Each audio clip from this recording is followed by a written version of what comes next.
Listen, we've talked a bit about drivetrains, so now let's talk about the second component of a motorcycle, which is the frame.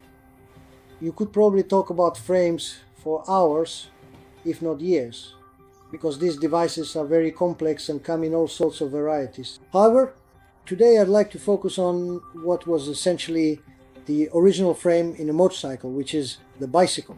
It might seem that the device known as the bicycle has been known to humanity forever. After all, what's so strange about connecting two wheels with a stick and riding on it? Well, that's not entirely true, and to my surprise, I realized that the bicycle as we understand it today is actually a fairly recent invention. I would say it dates back to the end of the 19th century, but let's start from the beginning. The first thing resembling a bicycle, for which drawings have survived, can be considered a vehicle from 1420 constructed by Giovanni Fontana. It was a four-wheeled vehicle with a kind of box in the middle. However, no, it wasn't pedal powered. Instead, you pulled on ropes, which in turn drove some toothed wheels, and those toothed wheels finally moved the vehicle's wheels. Since it was a vehicle powered by human muscle, you could just about call it a bicycle. Although apparently even earlier the Romans also used some war machines that were powered from the inside by slaves walking on wheels. The end of the 18th century, supposedly in 1790, de Civiac was riding around on some kind of vehicle he had created himself. However, even for those particular times, it was a rather primitive and rudimentary vehicle, consisting simply of a rough-hewn log and some basic wheels, and some very strange and unusual device for steering the vehicle indeed. However, the very first such vehicle, which was essentially a running bicycle, was ingeniously created in the year 1817 by Baron Karl von Dreystrace. And since he was indeed German, the vehicle was probably called in German the Laufmaschine, a term that literally translates to running machine. In any case, it had two wheels, a saddle, and even, so to speak, something like handlebars. What's more, it was patented. And the year 1817 can be considered the year when, so to speak, the bicycle was officially presented to the world for the first time. Strange, isn't it, that it was so recently? Of course, at that time there was no mention of pedals, gears, or any cycling conveniences. However, it turned out that this running bicycle did have its advantages, because on it, well, I can't say that any world record was broken, but its owner and creator managed to cover, as documented, 14 kilometers in 1 hour on this bicycle, which was twice as fast as, so to speak, a horse messenger.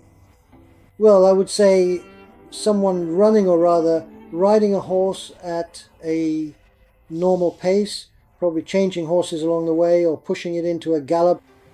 A horse would definitely be faster, but in terms of sustained speed, this bicycle was definitely better. Shortly after, Dennis Johnson from London improved this design by adding a steerable front wheel to the running bicycle, which was basically, well, a kind of entry into the era of, so to speak, controllability of the vehicle. However, its drawback was still that you had to push yourself off the ground with your feet, which was not something particularly comfortable, so to speak, especially considering the condition of the roads at the time, which, so to speak, didn't have to be flat, straight, or even free of mud, because most people either walked or traveled by carriage, for which such conveniences weren't really necessary. However, in the year 1850, mechanical cranks were thoughtfully added to this innovative device, but not, as you might initially think, the typical cranks directly at the e-wheel itself. Rather, these were specialized cranks from which robust connecting rods precisely extended, and it was only these powerful connecting rods that would then effectively drive the wheel forward. And that was around the year 1858, So as you can see, we still haven't reached something that we could call YY, a regular bicycle. However, in the year 1866, and this was truly a revolutionary event, the first bicycle was presented to the world. Here, cycling experts and bicycle enthusiasts probably know much more than I do. However, it seems that the bicycle and the velocipede are not the same thing. They are two completely different types of devices. Moreover, the riding techniques are entirely different. What's more, sometimes the wheels on a velocipede could reach up to 3 meters in diameter. Just learning how to get on such a vehicle and start moving was a big challenge, not to mention actually riding it. However, the improvement made to those first bicycles with connecting rods was that the pedals were placed on the axis of the front wheel. So a person would pedal here, pedal there, basically sitting on top of that wheel at a height of, 3 meters above the ground. Apparently, these vehicles could go very fast. Well, the wheel was indeed large, but falling off them was also quite painful.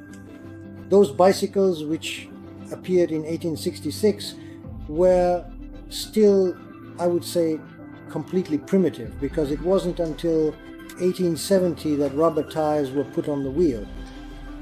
Let's not confuse this with pneumatic tires. We'll talk about Dr. Dunlop's invention another time. At that time they were simply ordinary pieces of rubber which somewhat cushioned, so to speak, the rider's spine, because up until then the only shock absorber was some springs in the saddle. But just to show you how long ago this was, let me remind you, this was 1870. London had already had its metro running for a few years, while here I would say we were still in the era of the January uprising and raising scythes upright.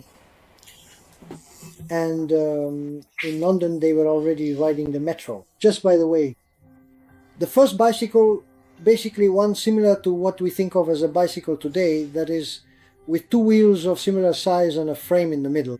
Back then it was called a safety bicycle. In America it was advertised as a safety bicycle, in contrast to the penny-farthings, which due to the height of the seat and their maneuverability were very dangerous.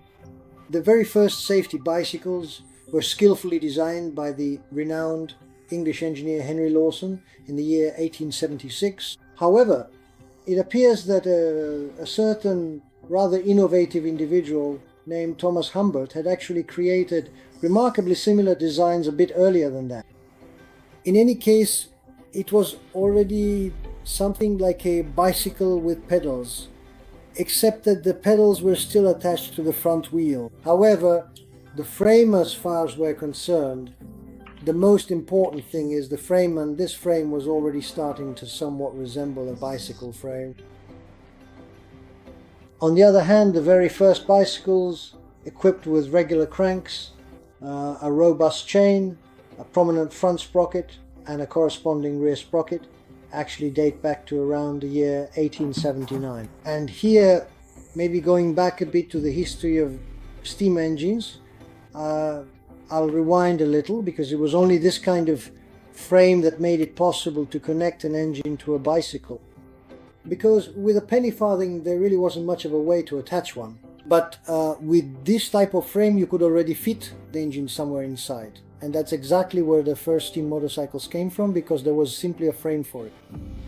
As with probably all inventions and technology throughout history, what's important is the whole set of things surrounding a given invention. Like for a car or a combustion motorcycle to run, you need gasoline, right?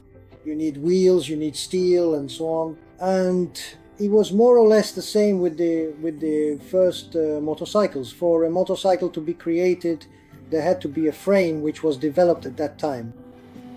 Remember 1879, that's really not so long ago, the first relatively modern bicycle was built, as well as engines, which around the same time started to run. Not exactly reliably, of course they were very prone to breakdowns, but reliably enough that humanity became interested in vehicles as something useful.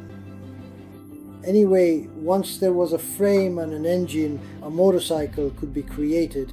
And I'll talk about the history of motorcycles that are faster and more real, so to speak, in the next episode.